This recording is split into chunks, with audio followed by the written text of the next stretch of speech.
Soviets and Soviets of the Red Army, how are you all doing? I am Con Ulrich. And I'm Mangru, low. And folks, we promised you another game from the Steel Division Tournament Championship Series, the name of which I'm completely flubbing. But here on Shchedrin, we're having ourselves a real ripper. Rank, who is fighting and for what? Well, on the left-hand side in blue, we have Frubblord playing as a Herman Goerring Falchion Panzer Division with Vanguard income. And on the right-hand side in red, we have Ort Fredericka von Eylstadt playing as 9th Cavalry with Maverick income. So, von Eylstadt over here, I love this already. We actually have ourselves a Katyusha. But before I get ahead of myself with all these 21-gun salutes going off in my head, folks, we mentioned it earlier this week. We want to plug it again today.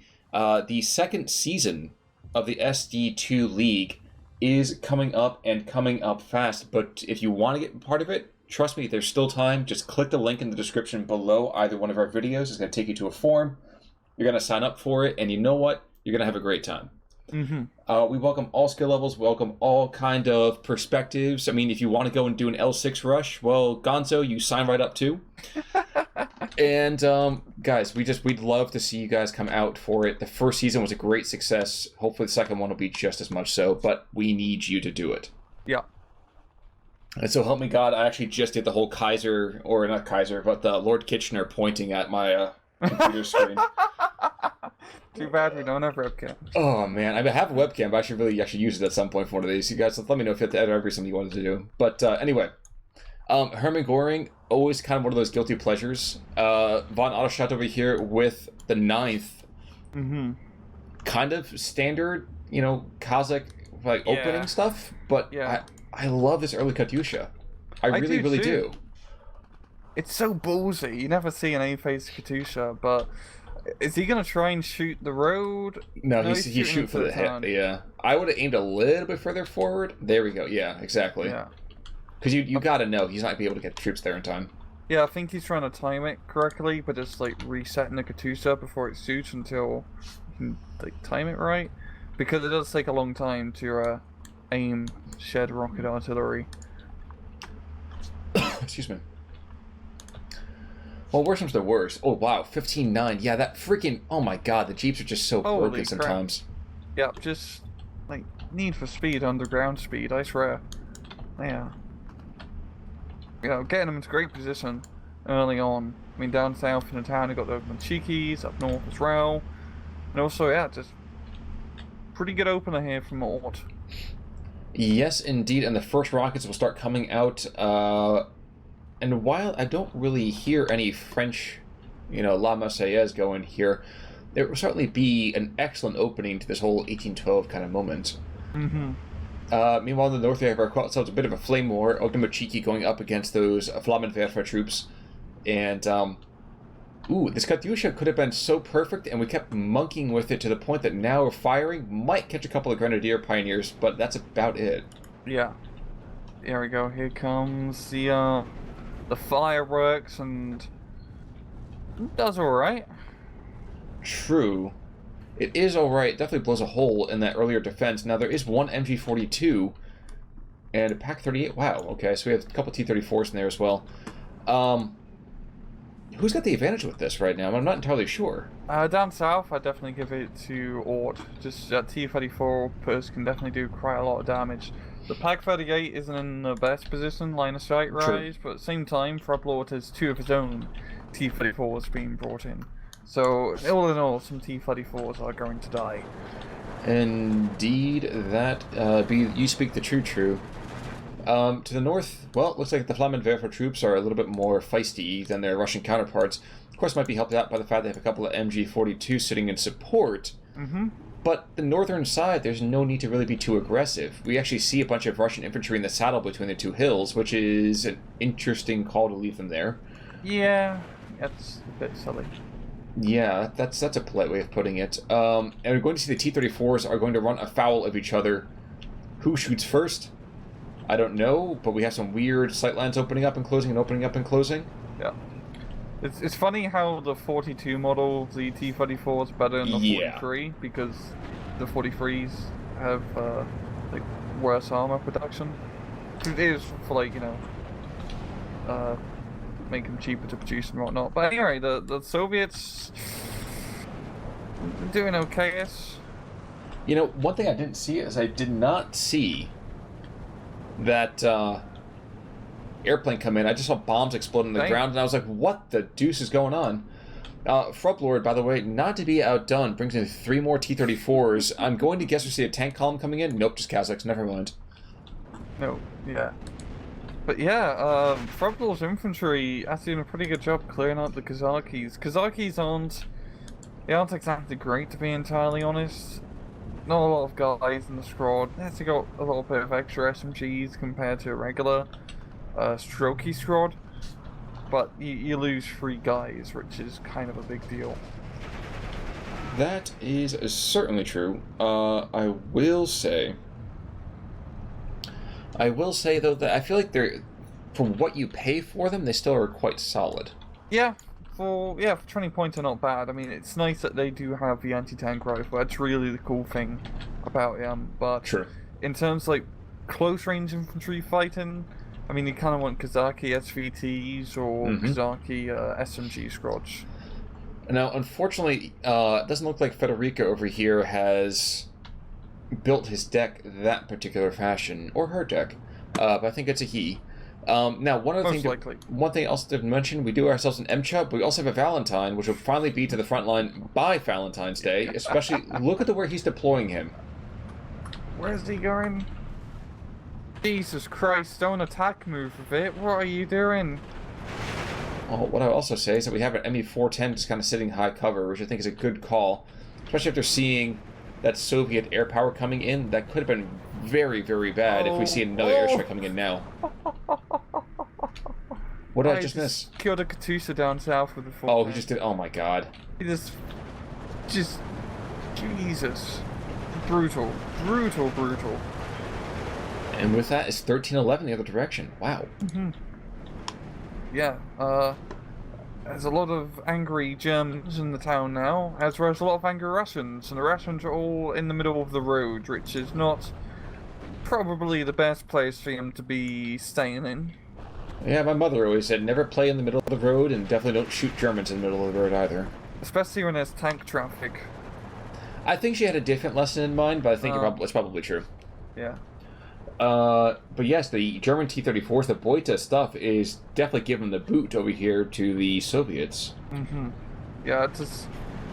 I mean, we definitely needed to bring Kazakis into town, but you also really needed some more fire support.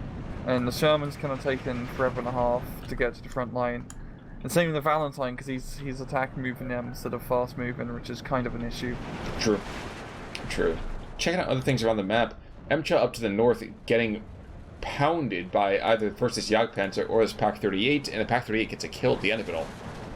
And just like that, the line becomes a little bit more concave than it should be under the circumstances. Yeah, Rob's doing a pretty good job just exploiting his A-phase income overall, and also just kind of better material. 9th is a very uphill battle division to play, because you don't really have a lot of...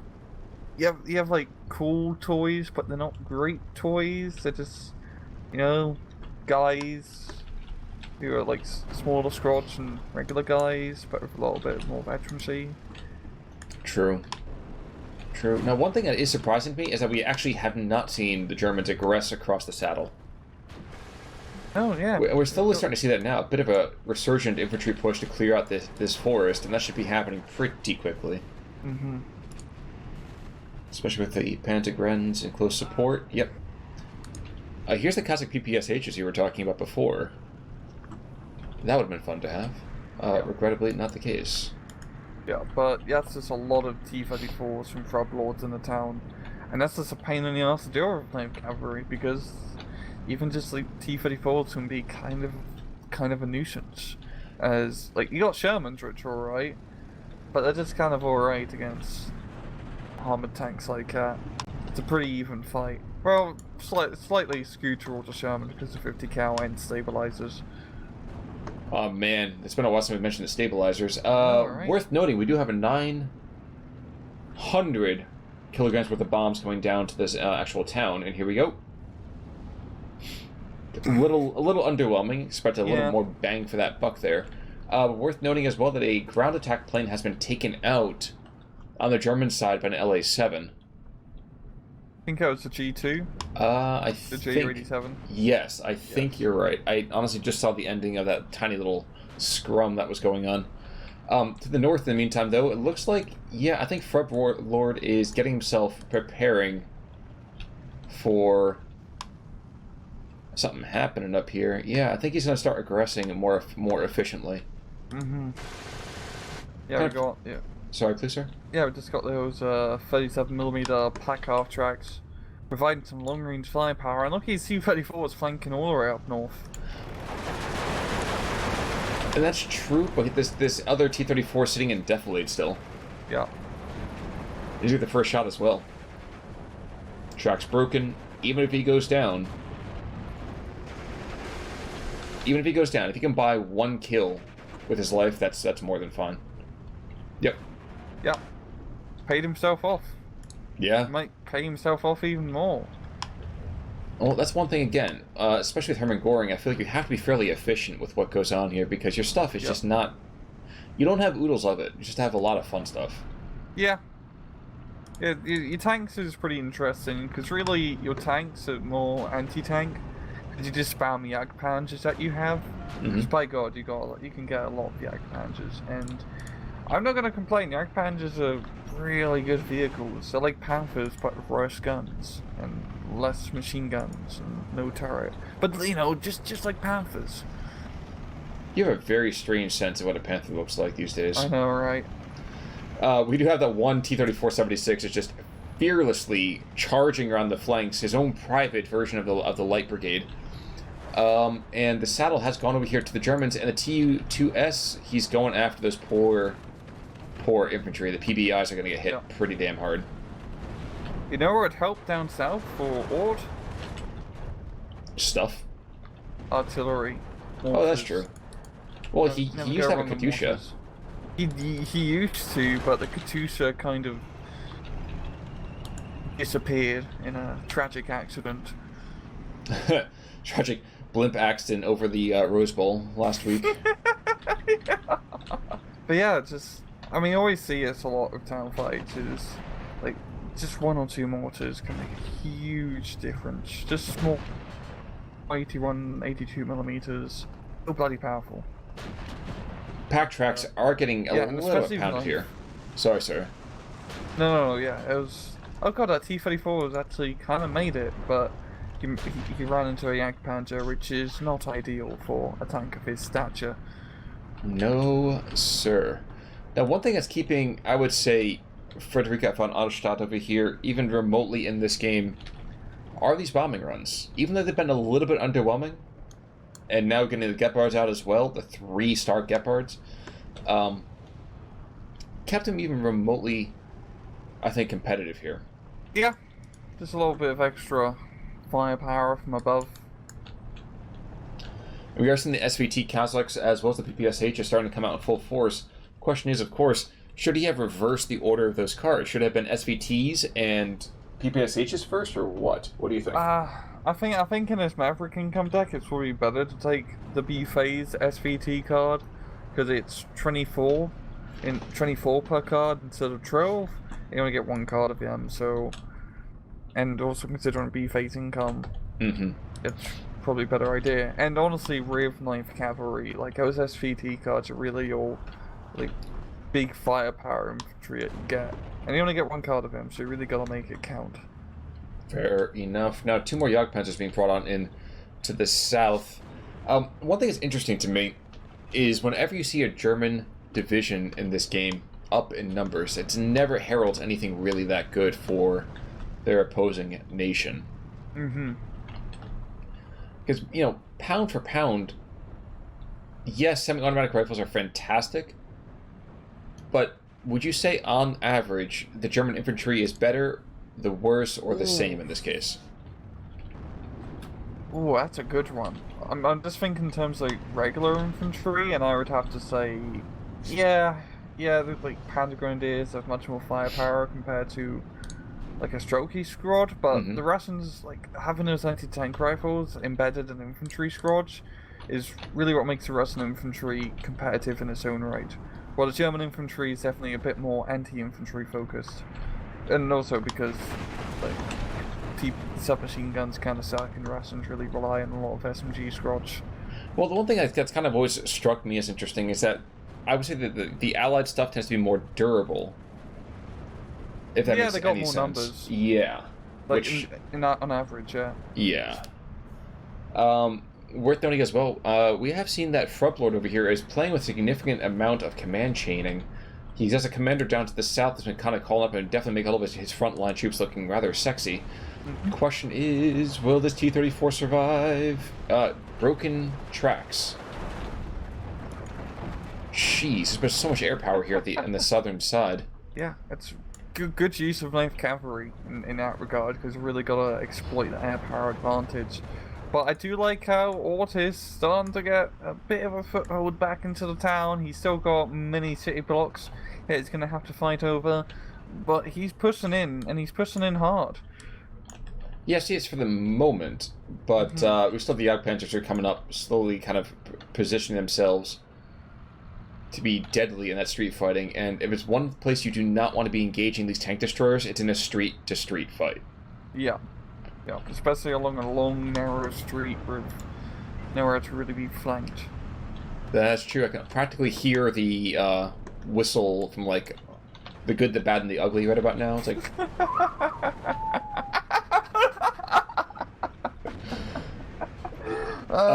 Meanwhile, there's going to be a green-on-green situation to the north. Yep, green-on-green, and von Eylstadt has just given away, got to be over a kilometer in just raw distance.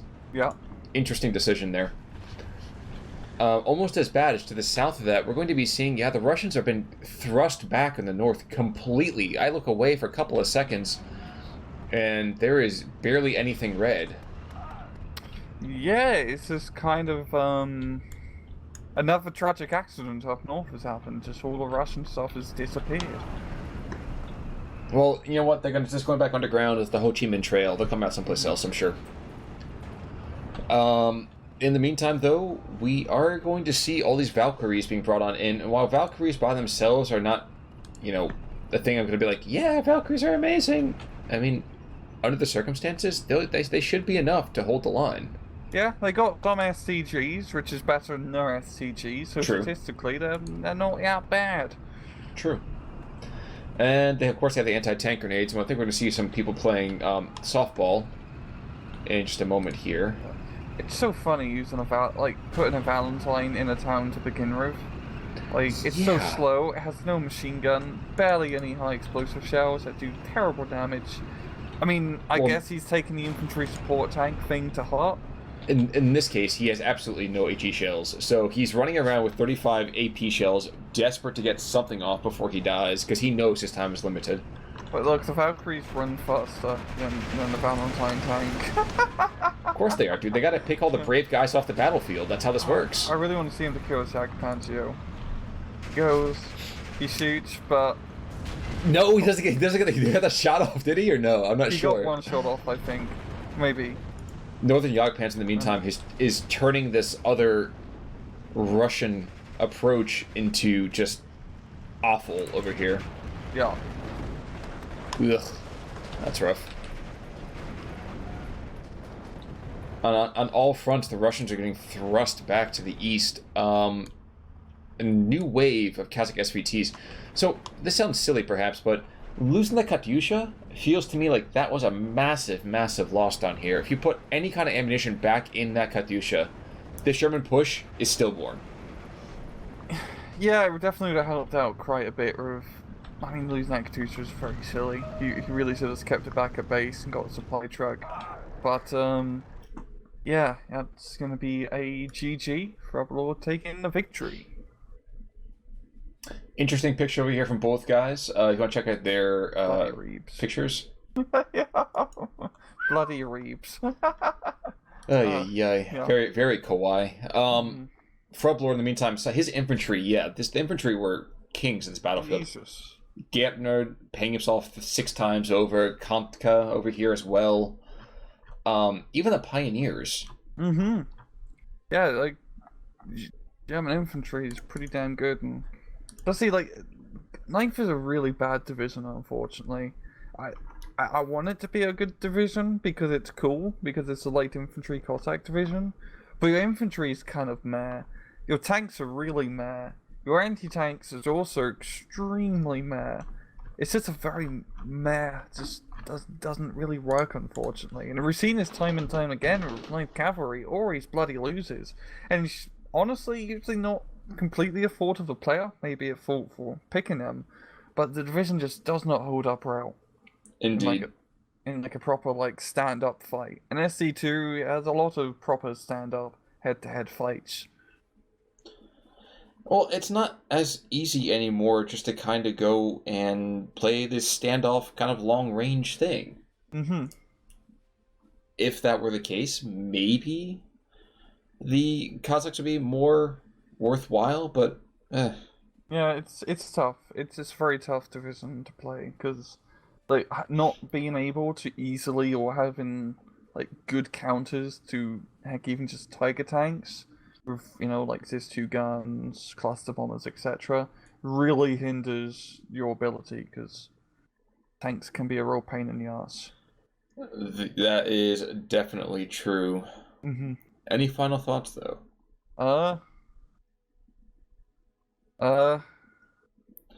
Well, folks, while Rang tries to think of his final thoughts for the evening or morning, depending on when you watch this video, once again, we do want to give a nice little shout out to the second season of the SD2 League. As always, we'd love to see your guys' stuff out there. We'd love to see tons and tons of you kind of pick up the game. I know the Steam sale has just happened, so there was a bit of a call out for it then. Guys, now's the time. The iron is hot. I mean, I wish I could come up with more sexy metaphors, but that's all I've got. I got a thought. I thought of something. Go for it. So if you look at the Herman Goerring Panzer Division icon, it would have been so much more, like, better or fitting if the bird was actually just carrying a Panzer. That's how they should, like, be. It's instead of, like, a bloody diamond in the division logo, it should be, like, a Panzer IV tank. It'd be much more fitting. And imagine, like, a bird dropping a tank into battle. That'd be pretty gnarly. That just kind of screams America. Are you sure you're not American? Maybe a little bit. Maybe a little bit. Well, we tried back in the 1700s, but you guys said no. It's good tea, okay? It's true. But folks, as always, thank you so much for your love and support to these channels. We definitely love doing it. You guys make it possible. Until next time, though, I'm Con Ulrich. I'm Rangru. Take it easy.